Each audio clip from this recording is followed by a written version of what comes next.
కొద్ది రోజుల్లోనే మనము ఉమెన్స్ డే, అదే మహిళల దినోత్సవం, అట్లాగే మాతృ దినోత్సవం జరుపుకోబోతున్నాము. ఈ రెండు సందర్భాలలో వీటిని తలుచుకున్నప్పుడల్లా నాకు గుర్తొచ్చే మొదటి వ్యక్తి మా అమ్మ. సో అమ్మ గురించి కొన్ని జ్ఞాపకాలు మీతో పంచుకుంటున్నాను. అమ్మతో జ్ఞాపకాలు. ఒక చిన్న జ్ఞాపకం. అమ్మ అనారోగ్యంతో బాధపడుతూ నేను అమెరికా నుంచి వెళ్ళే వరకు నా కోసమే వేచి ఉన్నట్లు తను పోరాడుతూనే ఉంది.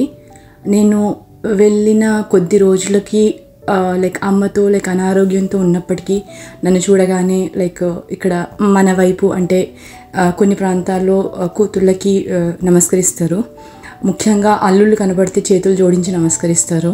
సో అంత అచేతనమైన పరిస్థితిలో ఉన్నప్పటికీ కూడా మా వారు వచ్చినప్పుడు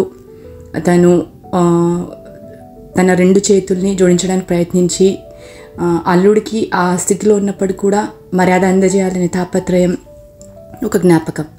అంతేకాకుండా నేను వెళ్ళిన అతి కొద్ది రోజుల్లోనే అమ్మ అనంతలోకాలకు వెళ్ళిపోతూ కూడా అంబులెన్స్లో అమ్మని ఇంటివైపు తీసుకెళ్తున్నప్పుడు రోదిస్తున్న నాకు, భయపడకు, నేను ఎప్పటికీ నీతో ఉంటా అంటూ ఆమె చెయ్యి ఒక్కసారిగా, అది ఆ అంబులెన్స్ కుదుపు అనుకోని నేను అదొక మిరాకిల్ అనుకుంటాను, ఒక్కసారిగా వచ్చి నేను కూర్చున్న నా కాళ్ళ వైపు పడింది. నా కాళ్ళు తగులుతూ పడింది.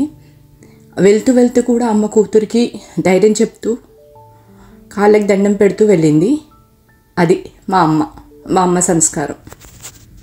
అందుకే అమ్మ ఎప్పటికీ అమ్మే. అమ్మ జ్ఞాపకాలు ఎప్పుడూ తొలగిపోవు. మన మనసులో నిరంతరంగా ఏదో ఒక సందర్భంలో ఏదో ఒక జ్ఞాపకం ఇట్లా వెలుగుతూనే ఉంటుంది. ఒక దీపంలా అమ్మ మనల్ని చూస్తూనే ఉంటుంది, నవ్విస్తూనే ఉంటుంది, బాధలు తోడుంటుంది.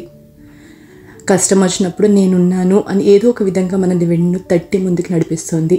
అమ్మ నాతోటే ఉంది.